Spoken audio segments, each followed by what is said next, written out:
on the Friday Bulletin that really needs our attention. And before we even go deeper to our discussions or the topics that really needs our attention, maybe we can look at page 2 on the article that has been written here. Renowned educationist Dr. Ahmed Yusuf passes on. And according to the article, I can see he had so many titles. We have former long-serving Chief Executive Officer of the Kenya National Examination Council, NEC. We also can see that he was the founder and chairman of Taqwa Savings and Credit Cooperative Society, SACCO. And he also, we have so many things, that he was also the member of several Muslim organizations, including the MEC. Maybe we can start with you, Aban Shihemi. How well have you known Dr. Ahmed Yusuf? Well, I've had the pleasure to interact with Dr. Ahmed Yusuf as a producer, especially during doing the Muslim Insight show, where we had interviews with him, and also we've hosted him on Live Real Talk, and also as a producer of Live Real Talk. So he's someone I've known, and when you look at his profile, it tells a lot, because I was just reading the letter by the Kenya National Examination Council, NEC, when the director, the executive officer, described him as a distinguished public servant who laid a solid assessment foundation for the country and the entire East African region. And just recently also he had been put into the Presidential Working Party on education reform. So he's someone who's been in education and has done a lot in terms of education in this country, and founder of also Taqwa SACCO, a SACCO that, you know, it's the first Islamic Sharia compliant SACCO in the country, and is doing really well at the moment. And he was also the chairman, you know. So the news of him passing actually has touched so many people. And yesterday we dedicated a whole show, thanks to Jamia Mosque Committee, we dedicated a whole show, Live Real Talk, just to discuss and look at what people have said about him on social media. And if you read the comments and if you read the messages, you will see and understand the kind of a man he was. Wow. Yeah. MashaAllah. And I say we pass our condolences to the family members. Maybe let me come to you, Gaddafi Yassin. You know, having these so many titles, what has it really triggered your mind? What has it really brought to your mind concerning everything? Thank you so much for this invite today, to be part of this discussion this morning. I think having such titles, it first shows that this was a very important person in the Muslim Ummah, or to the community itself, because he's someone who has entailed a lot of information into his head, and also seeing that he's someone who has been leading a lot of forums, a lot of maybe things that are bringing up the community, and also making changes into different communities. It is something awesome. Indeed, we have lost someone who was really respected, was really loved by many people, because I know his contribution to most of these circles that we see, to the matters to deal with education, to the matters to deal with how to make things work in the country, is something awesome. Indeed, it is something that we should think of. Like, we need more people who can engage in such activities in order to make this thing move forward. Now the question remains, whereby the things that Dr. Ahmed Yusuf was doing, who is going to cover that place again? Who is going to fit into that shoes once again?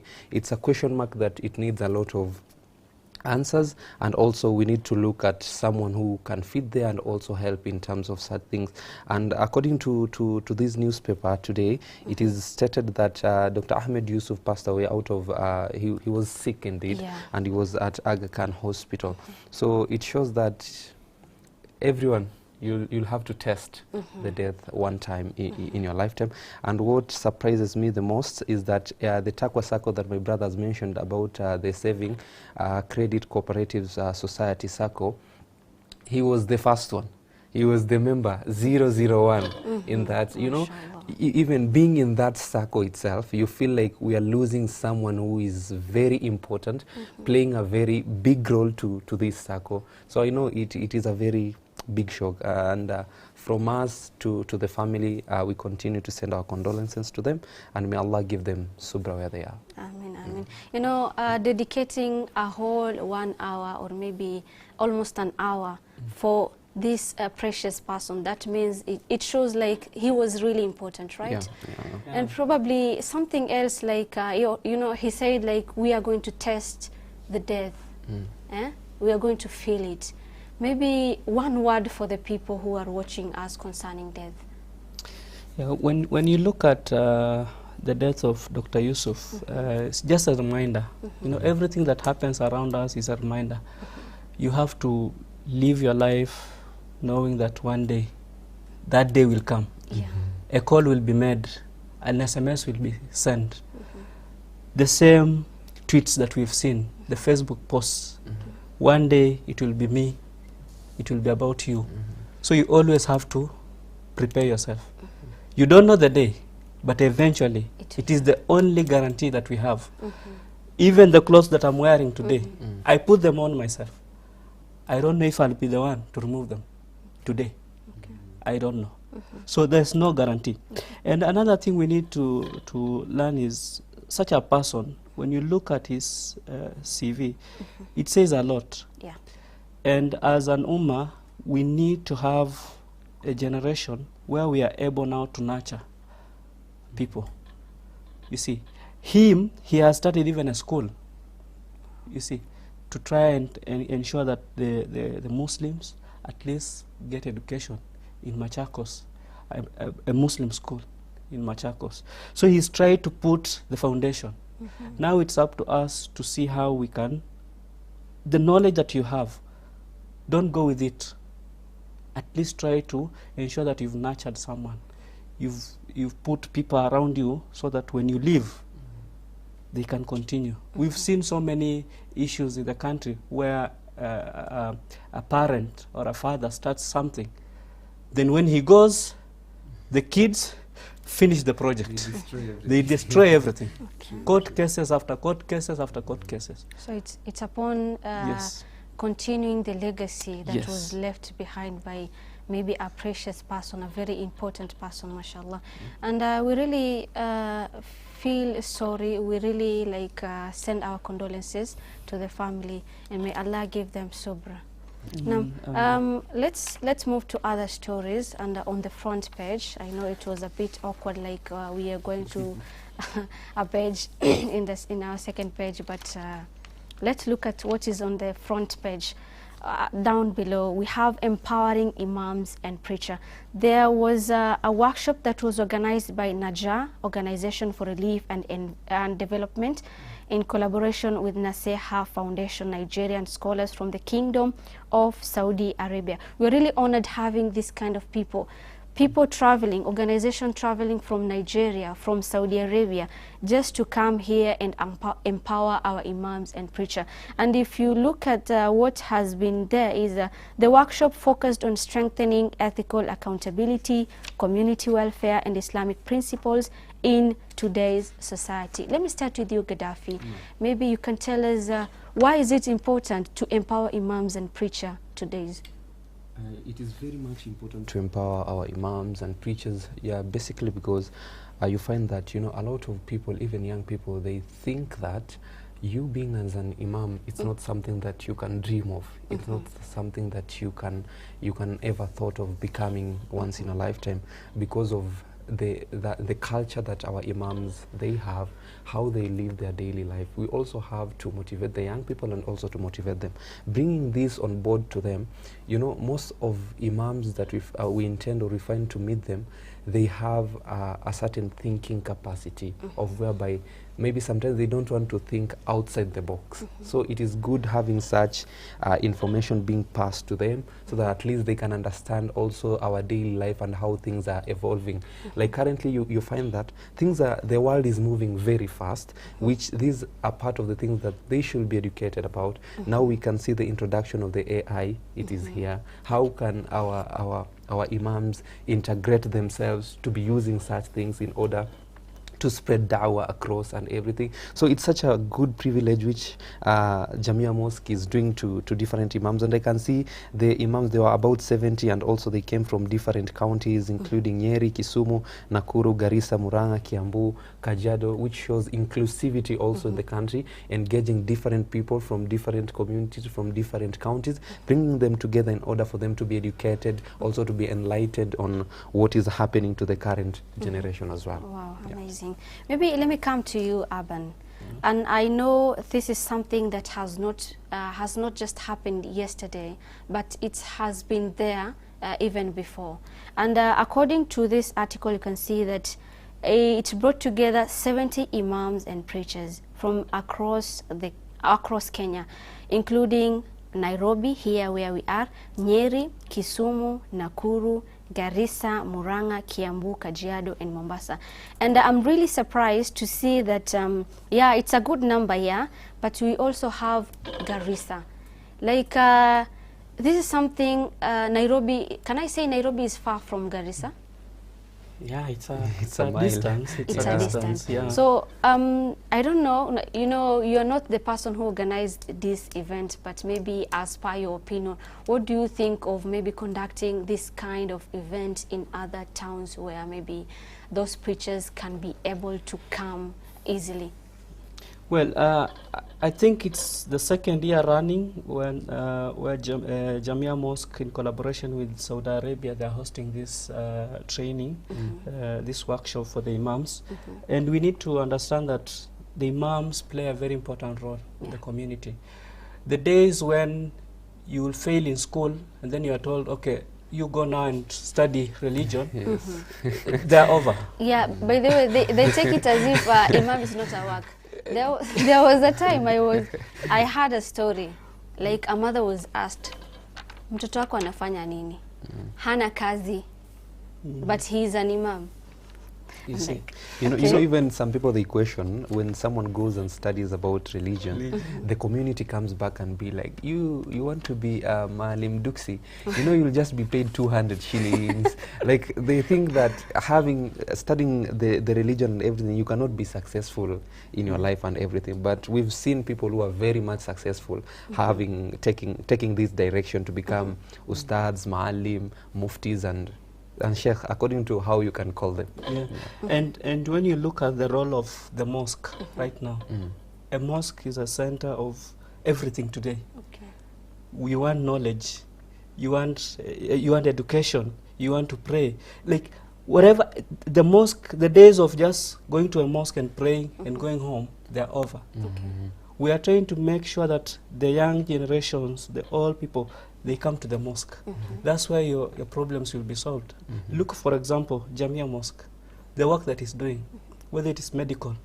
They don't have a hospital, but I think they should be looking to having a hospital, because it should be a center of everything. You see, think of it as the Prophet's Mosque. You go there and you'll have everything. So empowering these imams from different areas, yeah, maybe one day they can organize it in Murang'a, you know, but people will ask, why Murang'a? There are Muslims in Murang'a. You know, they need to understand this, because I remember when we were doing the Quran competition, it usually happens in Kirinyaga, where the winner goes to represent the country, Kenya, at the international stage. And people are asking, you are doing a Quran competition where the winner goes to represent the country at the international stage in Kirinyaga. We have Nairobi, we have Mombasa. You should have done in these big cities. Yes. But there are Muslims in Kirinyaga as well. So if we just do everything in Nairobi, what happens to the other counties? You know, we need to try as much as we can to also empower the people in these other counties, because there are resources there. There are individuals, learned individuals there, who can also try to push the religion ahead. So I'm very happy at least they got 70 imams. This is a good number, because at least an imam from Garissa who has trained can go back to Garissa and now spread the same information to the other imams. Rather than just collecting imams from Nairobi, South Sea, Isili, Kawangware, Kibera, and train them. you find everything just remains in Nairobi. They have done a very good job in trying to collect. If you look at these counties, you see Nyeri in the central Kenya. We have Garissa, the northern part, the eastern part. We have Kisumu, in the west, Nyanza. Nyanza. You see, so they have tried to diversify. And we also have the coastal region. Yes, the coastal region is covered. Not forgetting the Maasai's, Kajiado. Kajiado. Yes. It's also covered. Yeah. So it's a very, very important initiative, and maybe they could try to expand it and reach more counties, because we have 47 counties. Yeah. Or maybe the ones that were done last year have not been called this year, and they've tried to get other counties. It could be a formula they're using, taking from different counties each year. Yeah. But I believe like knowledge is like a practice that keep practicing so that you can be perfect. And one thing I know, it's a very powerful initiative, like empowering imams and preacher, and there is a reason behind empowering imams and preacher. I don't know if you guys have ever come across whereby it has become a business thing. Maybe let me start with you, Gaddafi. Empowering. No, not the empowering thing, but being an imam, someone who is at the mosque, making things like a business. Like a business. Yes, we've seen that, which we say that is not the main reason why someone should be an imam, because we've seen even some other people in terms of even just if someone is sick, just doing the ruqya itself, you have to pay some money, and we've seen some people also taking advantage of that, because you know how to recite the Quran, you want to be paid. Okay. Because you know to speak Arabic hapa na pale, now you want to reap big out of that, which it is not a good thing. We've seen there are some people doing that exactly, but we can say that our imams, they should take line of which our Prophet Muhammad sallallahu alaihi wasallam was taking in terms of spreading da'wah. He was doing in terms of engaging with the Sahabas, engaging with people in the community, try to help. Sometimes it is good to do things because you are doing it because of Allah, not you're doing it because you want people to pay you back, not you're doing it because you want to impress people, which they call it riyah. It is not good. But if you can align yourself to the teachings of the Prophet and also the Quran, I think Allah will open doors for you. You don't have to create business out of it, because you hear that someone says, you know, if this sheikh, if you want to go to his place to get the ruqya and everything, you should go with hundreds of money. Then there are some other sheikhs, they be like, you know, you pay me in dollars. It is crazy. It's like a business itself. So we've seen it. So I think such workshop as well, there should be topics of whereby they are telling the imams and the preachers of how they should also carry themselves in front of people, because we have young people, they are intending, they're looking up to them. Like, I want to be like this person. I want to grow up. I'd like to achieve these, like this imam and this imam. So we should not con people as well. Yeah, that's what I can say out of that. And maybe also I think we, as a community, we need to try and change our perceptions with regards to imams. Okay.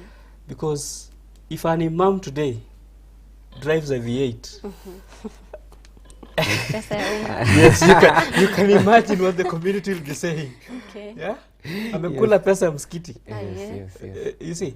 And nowadays, in most of the mosques that we're having today, they are run like organizations. You'll find even the imam is not a signatory to any of the money that is being collected in the mosque. Not in the trustee. There is the board, you know, the structures have been put. You'll have the chairman, the secretary general, you'll have finance officer. So you'll find the imam is just the imam. So people have put, they have the mentality that the imam is supposed to be poor, you know, just someone, you know, just seated there. Akotuna shida tu. Okay. I think we need to change this mentality, and that's why you are finding difficult trying to convince the youth to go and start a religion. Because if you tell the youth to go and start a religion, they'll ask you, ndio nikuwe kama nani? Yes. You see, because we've put the life of imam to be, you know, that poor man. just there, he needs to beg for on money. on the daily so that, 200 yeah, shillings, his kids are home because there's no school fees. You know, the salary is just 20,000. You are in Nairobi. How do you survive? Okay. You So know, we have and the tendency that, you know, they only put on kanzus, so they don't need to buy Nike shoes. So we have to change that perception Yeah. and empower them to know that as much as, yes, they are imam, they are leaders. And if you are a leader, you know, there is an image you have to put up outside there. You can't be a leader in uko hapo maskini. I heard someone say, there was a presidential, someone said he wants to be a president in Kenya. And then another one said, I cannot vote for a poor man to be a president. Okay. So if you want to be a leader, there are teach. some standards you have to set Okay. and put yourself. So we can't just allow our imams to look poor, you know, like beggars. No, we have to empower them. Yeah. Wow, that's amazing. So as by empowering the imams and preacher, we also have to educate even the society, the members of the society, in how they take these imams. MashaAllah, that is amazing. That's quite a good topic. I know there has been an issue with equality, and I think even without mentioning equality, you've tackled about educating also the society. What about equality? You know, I believe you've come across a society or the members of the community saying, Imam fulani anapendelea watu fulani. Imam fulani anapendelea community fulani. So is it something that is true or it's just a propaganda? We are human beings, and as a human being, you come from somewhere. So there are things you will always put first. Okay. Yes, you are supposed to be impartial, you know, when you are tackling issues, because as an imam, they see you as someone who's going to solve the problems. You know, marriage issues, they run to the imam. I don't know, school fees issues, they run to imam. Ramadan is coming, I don't have food, imam. You know, so they are dealing with all the community problems.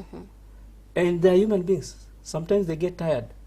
So you can go to an imam and he just tells you, not now. Okay. Then you walk out and say, huyu anipendi, mimi natoka hiyo community ingine, sasa ataki kusikiza. You see, it's how people react in different situations. We also have to understand. You can imagine from morning to evening you are dealing with problems. Different people's problems. You also as an imam, you have a house, you have a wife, you have kids, you also have your problems. So who's listening to your problems? Okay.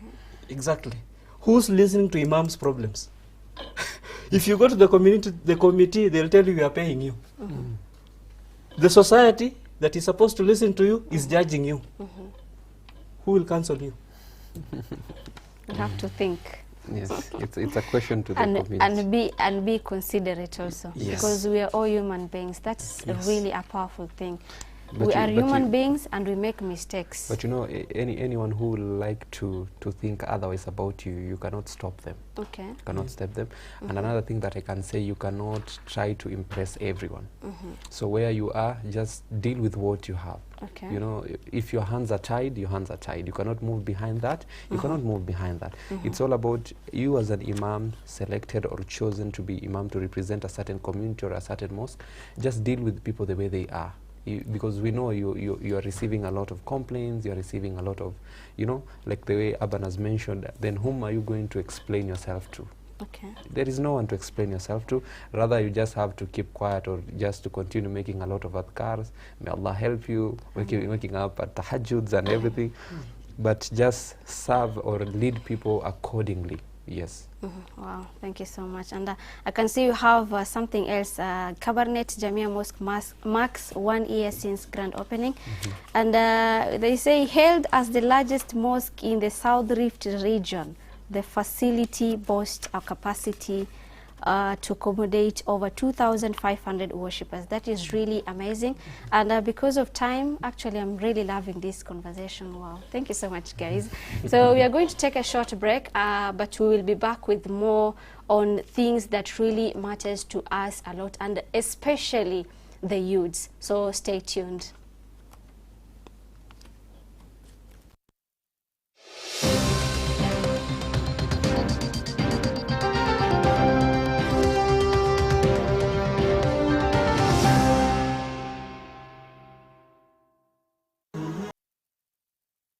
verse of the day. أعوذ بالله من الشيطان الرجيم.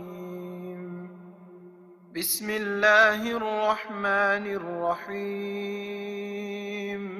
يا أيها الذين آمنوا لا يسخر قوم من قوم عسى أن يكونوا خيرا منهم ولا نساء من نساء عسى أن يكن خيرا منهن ولا تلمزوا أنفسكم ولا تنابزوا بالألقاب بئس الاسم الفسوق بعد الإيمان ومن لم يتب فأولئك هم الظالمون.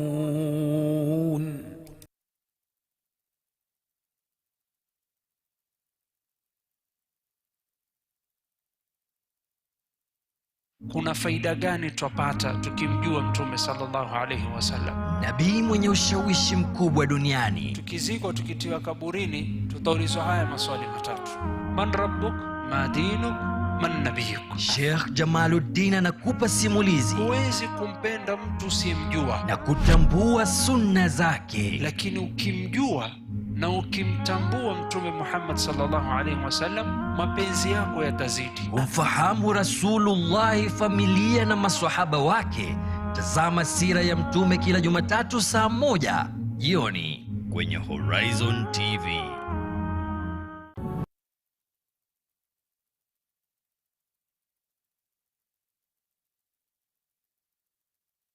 قال تعالى في محكم تنزيله بعد أعوذ بالله من الشيطان الرجيم. Nasaha kutoka pwani. هذا الدين قال الله قال الرسول قال الصحابة هم أولو العرفان. انتهى. Ile kuongoza kwenye njia iliyonyoka. Sikizeni hadithi hii ya Mtume alayhi salatu wasalam. Hakuna atakayeweza kumfungia mtu mlango ambaye Mwenyezi Mungu alimfungulia. Kuimarisha imani yako. ثبت قلوبنا على دينك وعلى طاعتك. Ungana na mashekh wetu kutoka pwani kwenye mimbar. Mimbar zinamwakilisha Mtume sallallahu alayhi wasallam. Jumamosi na wakati saa 3 usiku katika Horizon TV, runinga uipendayo. أعوذ بالله من الشيطان الرجيم. يا أيها الذين آمنوا إذا نودي للصلاة من يوم الجمعة فاسعوا إلى ذكر الله وذروا البيع ذلكم خير لكم إن كنتم تعلمون. Enyi mlioamini, munapoitwa kuhudhuria swala ya Ijumaa, fanyeni haraka kuikimbilia, muache biashara zenu, hilo ni bora ikiwa mwelewa. Isikilizeni kwa umakinifu khutba ya Ijumaa ili uzidi kujenga imani yako na kupata faida nyingi ya siku hii. Coming to you every Friday from Jamia Mosque, Nairobi. Live on Horizon TV.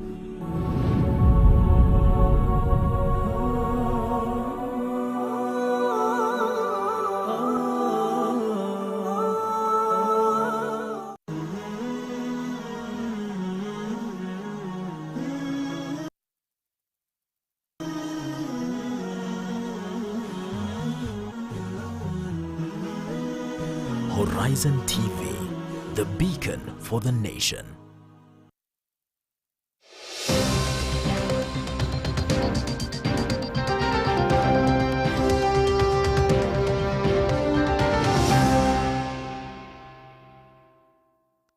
Welcome back, and thank you so much for keeping it at Horizon TV. This is our second segment of the Muslim Insight Show, and we are continuing with our Friday Bulletin Review. We've tackled on the empowering imams and preachers and all what it entails on that. Now let's look at other topics. Still on the front page, we have gambling, a silent crisis facing our youth. And this is a topic that was discussed last week on Friday. Last week Friday here at Jamia Mosque during the Friday khutbah. So maybe we can talk about gambling. What do you say, or what can you say about gambling? Let me start with you, Gaddafi. Thank you so much, and welcome back to our viewers. I think speaking about gambling, and you know, sometimes you cannot just mention gambling without maybe mentioning something to deal with betting. You have to bet so that it can be called a gamble. You're gambling with that. So this is something that it is really affecting a lot of young people, and you find that it is really, it's a silent crisis, the way it has been mentioned. I saw in a social media, I think it was a day before yesterday, there was a woman inside a cyber cafe na mtoto mgongoni. Lakini he's trying to bet pale, which it shows that this is something that it is really taking the generation and also the community to a different direction from where we want to focus and everything. Looking at the percentage, there is a very big and huge percentage of the people who are into this thing, which it is trying to affect their life in a positive way. No, in a negative way rather. You see, because you to engage in such thing, also there is we call it, there is a ushawishi kutoka kwa marafiki na nani na nani. And I think as we continue to discuss about gambling and also betting, there is much more that I will add as we move forward. Okay, and maybe let me come to you, Aban. Let's look at maybe why, or the reason as to why people take gambling seriously, or maybe engage themselves in gambling or betting. Yeah, you see, gambling and betting usually they are put together.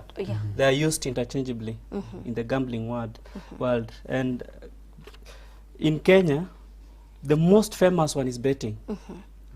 Betting is where you are involved in, you know, in the sporting activities. You know, the football, the cricket, the tennis, where you place your money. And the gambling side is more of the casinos, the lottery, that is not really famous in Kenya. The reasons why we are seeing this issue, and you saw on Friday a whole khutbah was dedicated on this issue. It's a menace. And I'm happy that the mimbar is now being used to address the issues that are facing the community. Because we cannot run away from this. The Muslims are in it.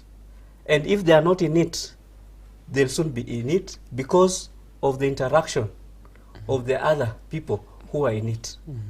You see, we don't have a special world. We are all in this one world.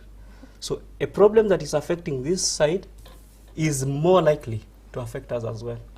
And when you look at the numbers that are involved in this issue, majority are the youth.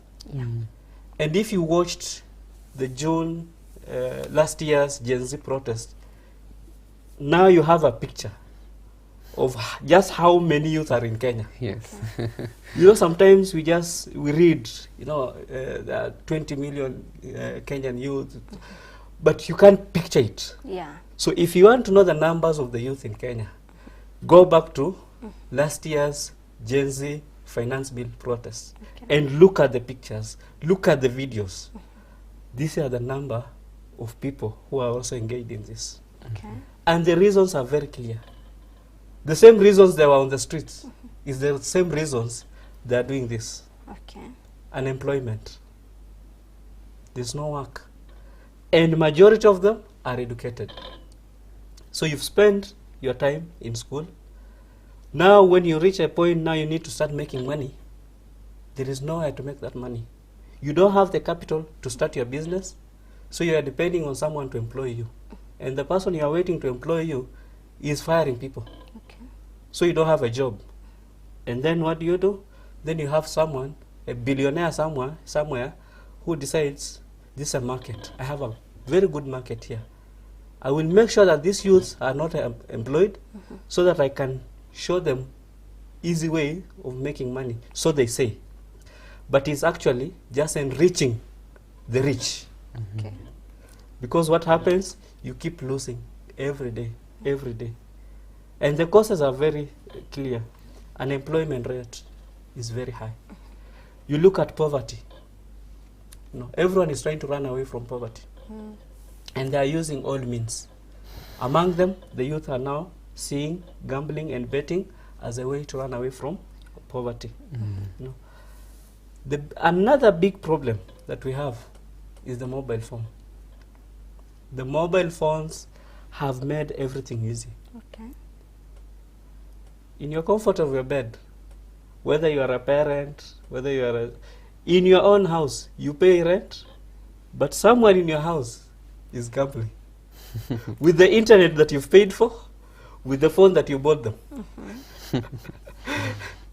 Yeah, yes. Because it's a multi-million industry, and that's why you're seeing adverts everywhere. The televisions, the radio stations, they are making a lot of money in this advertising, gambling, and betting. And probably, maybe to ask this, the reasons that the youth are engaging themselves in gambling are reasons that are valid. Poverty, ending poverty, unemployment issues, not having money or having financial crisis. And gambling has become a solution to them, right? Maybe what could be the right solution to curb all this menace? The poverty, the unemployment issue. We go back to the basics. The government has to do its work. We have a government in place that is supposed to ensure that the generation is well catered for, whether it's education, whether it's health, whether it's jobs creation. They have to have an environment where people are. We are a gambling nation at the moment. Actually, I can see it has been ranked as the third, behind South Africa, 90%, and Uganda, 87%.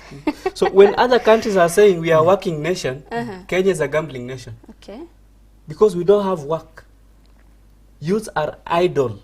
They are idle, completely idle. And then someone sells them the idea that, you know what, you don't need to work, just sleep, take your phone, just send me 50 shillings. You have a chance of winning 20 million. It's not guaranteed, but you have a chance. Yeah, they call it a jackpot. Okay. You have a chance of winning 20 million. So someone is sitting and thinking, 20 million? In my life, I have no chance of getting 20 million. This guy is offering me a chance of getting 20 million. With 10 shillings, 20 shillings, 100 shillings. Let me try my luck. And they keep on losing and losing and losing and losing. And then we get to the problems that we are having nowadays. Okay. Marriage breakdowns, depression, mental health issues, suicide. All this is happening because you had hope. And you know, our media has played a very big role in getting this country where we are in this situation today.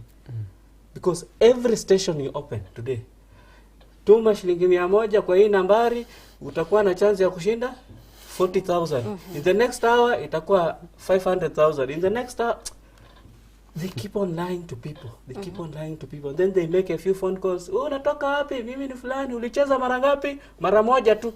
So someone somewhere is thinking, oh, she just played once and she won 500,000. Let me also do it. Okay. We have failed.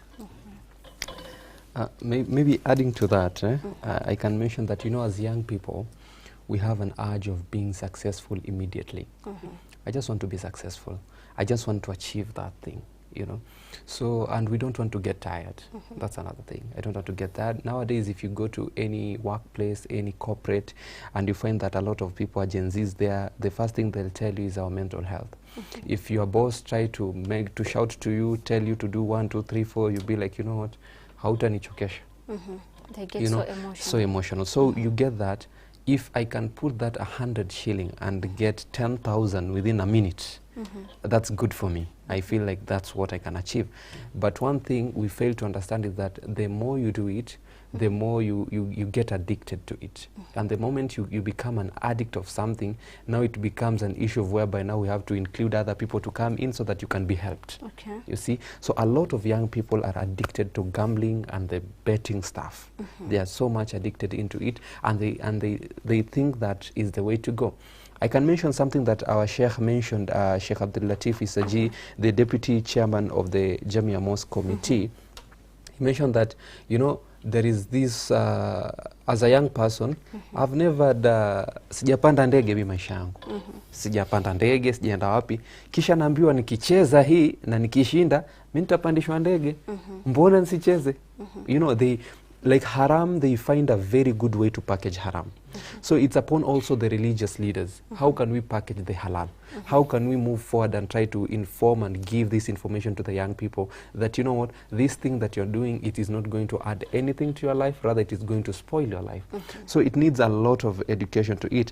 And another thing that it has been revealed is that within a short time, like Ansema, 10 million Kenyans are engaging into gambling, of whereby 24,000 every second we deposit into it. 10 million, but 24,000 we deposit into it. Another thing is 1.4 million every minute, and 86.4 million every hour, and 2.1 billion daily, amounting to 766 billion annually. The way Nani has mentioned, my brother here has mentioned about it, we are trying to make those people to become more rich, more rich, more rich. Because, you know, if today I can give in 10 shillings, he gives in 10 shillings. And, you know, nowadays a lot of people are into social media, not only TVs, but also even YouTubes, and everywhere this thing is being advertised for you to get in. Even nowadays, even games. You have to play so that at least you win. And you know one thing that we fail to understand, and according to Islam, this gambling thing is not a joke. Even if when it has been mentioned to Quran and also the hadith of the Prophet, it is not a joke, whereby even if you'll try to do a joke about it, like to bet, you have to pay for that. So it is something that it has been mentioned in Quran and also the books. So we have to think about it. And also anyone who is engaging into this thing, we can tell you that try to amend yourself. Try to look for something else that can keep you busy. Try to look for something that at least it can add value to your life. Because here you are losing. My brother has mentioned a lot of people, a lot of families, they are parting ways because of this. Because today, you as a husband, umewacha shilingi 200. Lakini ukirudi jioni hakuna chakula, ukiuliza ile enda wapi, ati mimi aliwekeza. Aliwekeza, ushona. Na pesa imepotea. Unapata wanafunzi, umepatiwa school fees, you have to go to school. Now they are going back to school. But majority of them, they are like, I can take these school fees and try to put it into this gamble. And I know I'll win a lot of money, then I'll go back to school. But the moment you do that, you're failing into it. You know one thing about, Sheikh mentioned something to deal with, one of the gambling that people know, it's called aviator. I tried to understand how that thing works. I heard that you put in money, then the aeroplane or whatever thing tries to climb up. So it takes off. So the moment it goes to 10, you multiply whatever thing you've put it in times that.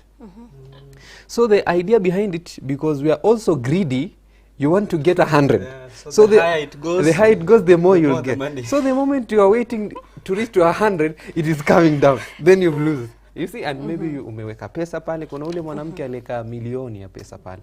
Akapoteza yote. Saizi ako korogoroni pale, marage ndo chakula yake kila siku.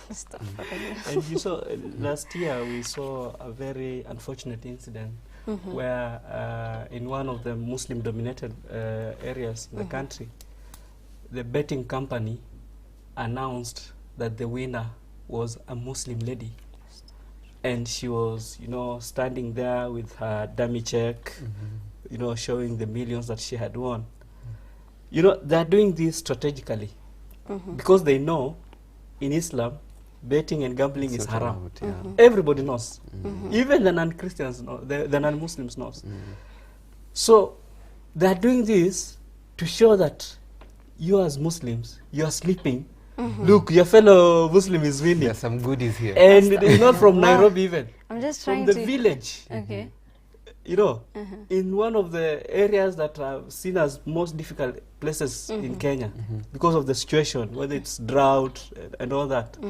So they are trying to tap into another market So as a Muslim youth, you are here in Nairobi, you are thinking, okay, so that lady, a lady in fact, and you know, the men always know that they're the ones who are good in, they can analyze the games, they can analyze, you know, women, they just put, they don't understand.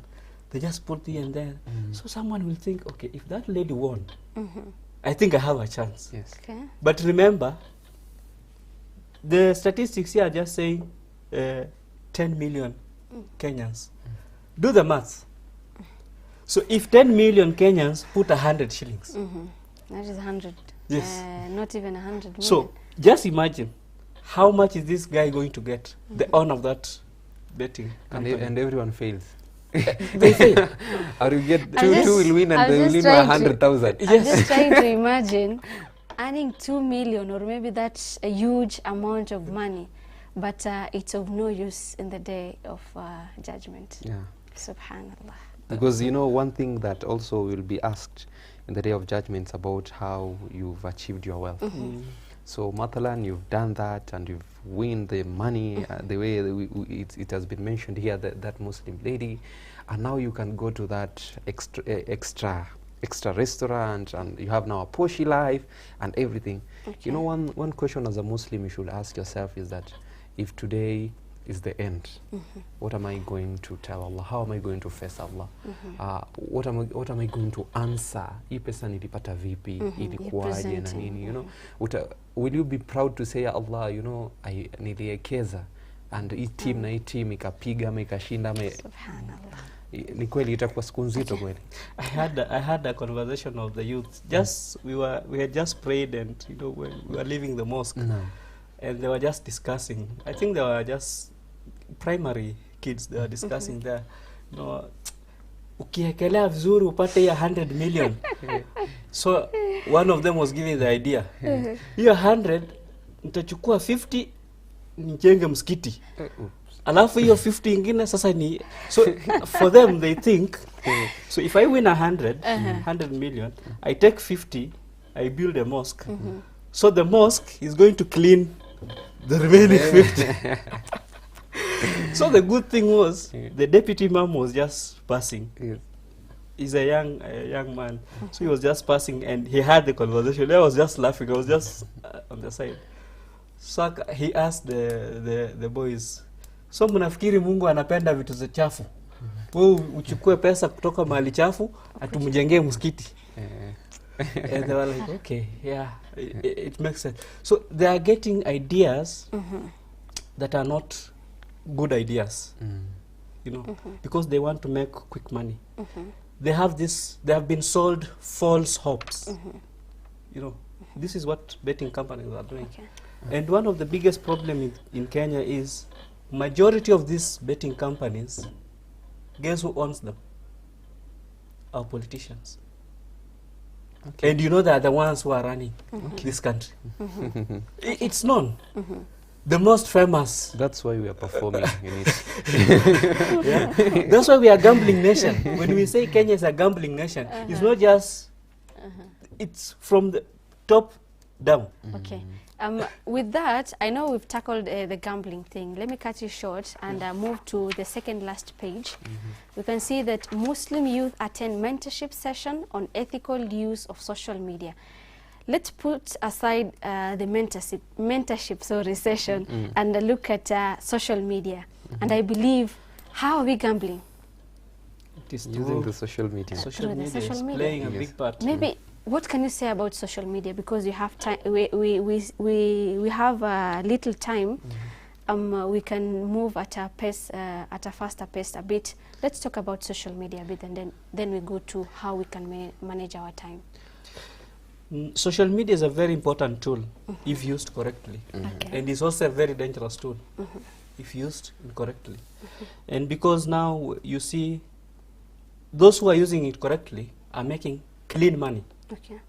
Because we have nowadays digital marketing platforms. So as a youth, you can use your social media to do your marketing. Maybe you have a small job you are doing, you put it on social media. I've personally purchased items that I've seen on social media. So you can see, if used correctly, it's an important tool, and we can't ignore it because we are in the digital era. We can't run away from it. We just have to learn how to use it the correct way. Actually, we are really transforming in the digital platform. And maybe all these things that we are talking about, it involves time.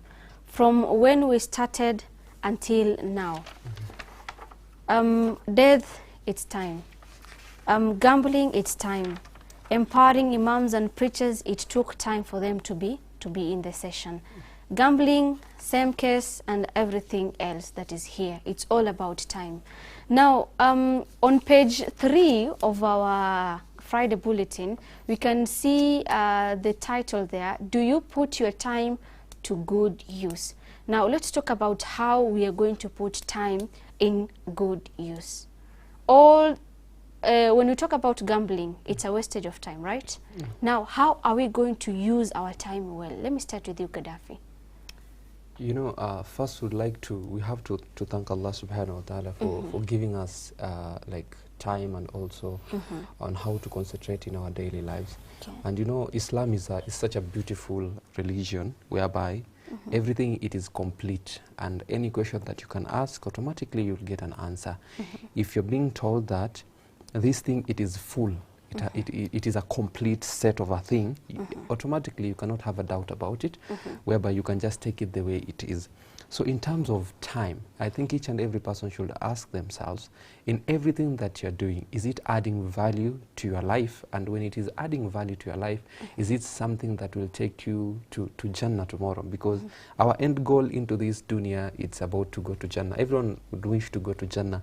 When you get the ayahs in the Quran and the hadith that speaks about Jannah and everything, our intention is to go there. So that's one thing that we as young people, and not only young people, because we can see even Dr. Ahmed Yusuf, the one who passed away, he had his own time, and now it is over. He has gone. For those people who are doing gambling, you have your time there, you've used it, but you have to ask yourself, was it something additional to a good thing that you're doing, or is something that is you can subtract? About social media, we are wasting a lot of time on social media, and maybe we're not doing something which is constructive. You find that on this social media as well, these young people, even in the toilet, they go with the phone. When you want to go to sleep, kwa kitanda umekuja na simu. Ushona?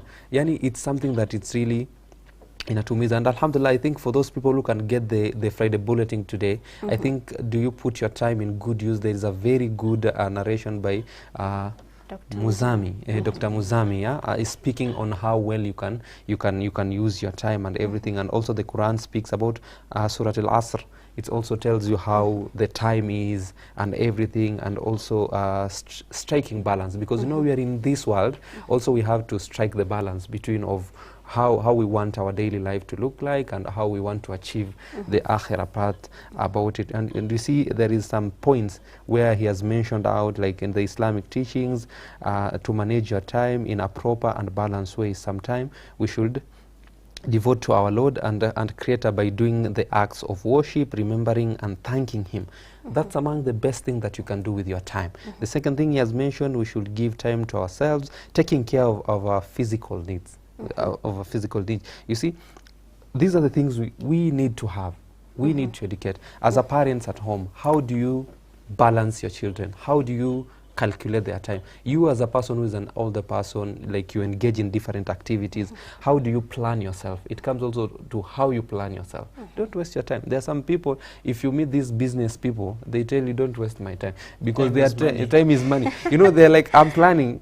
You're wasting this. There is one guy I met one time, and he gave a person an instruction. He told him, go and do 1, 2, 3, 4. So after the guy came, and he found out that this person has not done exactly what he mentioned. And he told the guy, you know what? You know, I spent my time giving you an instruction, and you wasted my time. So it is useless. You know, there's some people, they are very strict on their time, which is something that it's a good habit for someone to develop and to have, so that at least things can move swiftly for you. Since we are talking about time, and we have limited time now, maybe let me start with you, Urban. Take a minute. Maybe you can tell us maybe what's your advice, because everything concerns time. What's your advice to the people who are watching us right now, be it a youth, be it a student, be it an adult, anybody in general? Yeah, basically what we need to understand is that today is 9th May 2025 and we started the show at 8 a.m. So 8 a.m. is gone. Yeah. And we will never have it again. Once it's gone, on 9th May 2025. It's gone. So we just need to plan and see how we can divide our time to Allah, to yourself, to your family, and to, you know, to study. You need to work out yourself. The rich say time is money. It's true. You know, you waste your time, it's like wasting your money. So just be cautious, ensure that you don't have much time.